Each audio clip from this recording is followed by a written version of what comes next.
இப்போ நம்ம பார்க்குறது வந்து பச்சை பயிறு தாக்கக்கூடிய மற்றும் ஒரு நச்சுயிரி நோய். இந்த நச்சுயிரி நோய் பேர் என்னன்னு பார்த்தீங்கன்னா நுனிக்கருகள் நோய். இந்த நுனிக்கருகள் நோயானது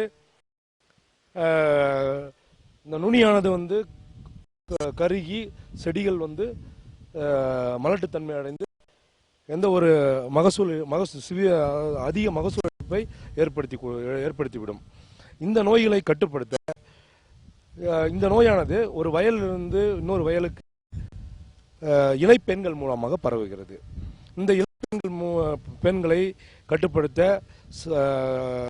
ஊடுருவி பாயக்கூடிய பூச்சிக்கொல்லி மருந்தான இமிடா குளோபிரிட் என்ற மருந்தை லிட்டருக்கு 1 மில்லி என்ற வீதம் போட்டு ஒரு லிட்டர் தண்ணிக்கு 1 மில்லி என்ற வீதம் போட்டு தெளிப்பதன் மூலம் சாறு உறிஞ்சும் பூச்சியினுடைய தாக்கத்தை குறைத்து விடலாம்.